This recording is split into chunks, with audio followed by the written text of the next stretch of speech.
Hoy vamos a adentrarnos en la historia de Pedro Warch, un hombre que, como muchísimos otros, se fue a hacer las Américas buscando fortuna. Pero su historia nos obliga a hacernos una pregunta muy seria. Y esa pregunta es, ¿cuál es el verdadero precio de una fortuna? Y ojo, que no hablamos solo de dinero, ¿eh? Hablamos del coste moral, del coste personal, de lo que se deja por el camino.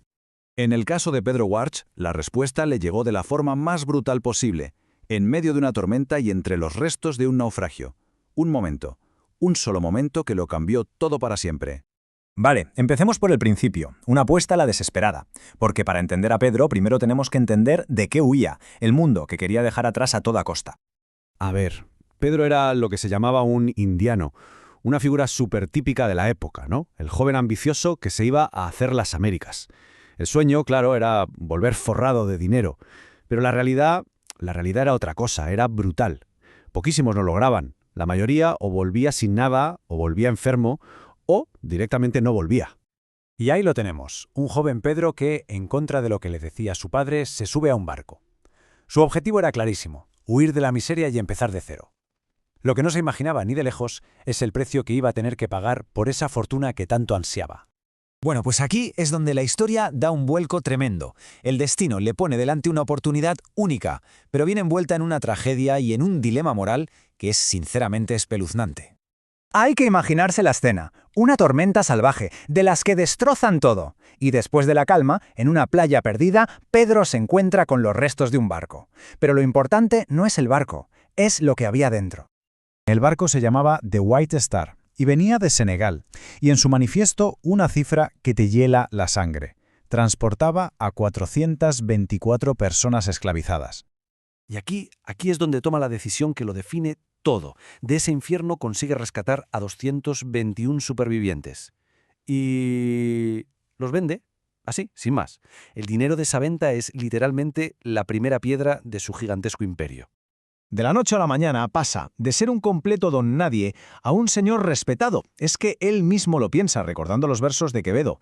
El dinero le compra un estatus, le compra el respeto de gente que antes ni le miraba a la cara.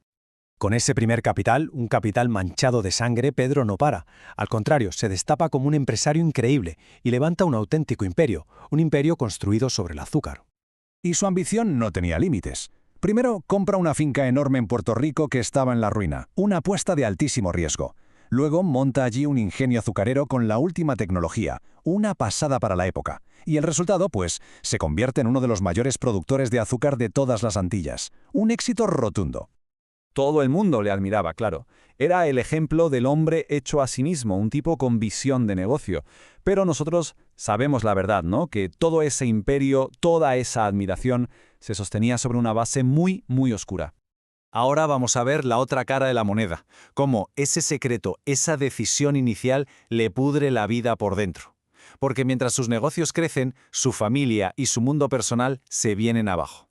Su vida se parte en dos, literalmente. Por un lado, su mujer, Bella. Le da una vida de lujos, claro, pero le esconde la verdad de dónde salió el dinero y además le es infiel. Su matrimonio se convierte en un contrato, frío y vacío. Y por otro lado, tiene una aventura con Rebeca, una de sus esclavas. Una relación de puro poder y abuso, de la que además nace un hijo secreto, Esaú. Y la cosa solo va a peor. Bella, lógicamente, se aleja de él, asqueada de tanta mentira. Él sigue teniendo amantes, incluso con la tía de su mujer. Y lo más terrible de todo, sus hijos legítimos acaban siguiendo sus pasos y metiéndose también en el negocio de la esclavitud. Su vida es una telaraña de mentiras y relaciones rotas. Y así llegamos al final del camino, al momento en el que Pedro Warch, por fin, paga la factura completa de todas sus decisiones. Pasan los años y Pedro Warch es asquerosamente rico, uno de los hombres más ricos de su tiempo. Pero en su gigantesca mansión está solo, absolutamente solo, rodeado de lujos pero sin nadie. Hay una frase en el texto que lo resume de una forma brutal. La soledad es una enfermedad sin esperanza. Ese es el diagnóstico final de su vida. Un vacío que ninguna cantidad de dinero puede llenar.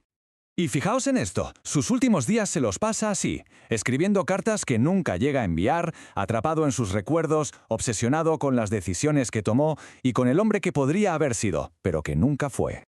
Levantó un imperio de azúcar y de dinero que todos admiraban, pero cuando todo acabó, al final del todo, ¿Qué tenía de verdad? ¿Qué poseía realmente?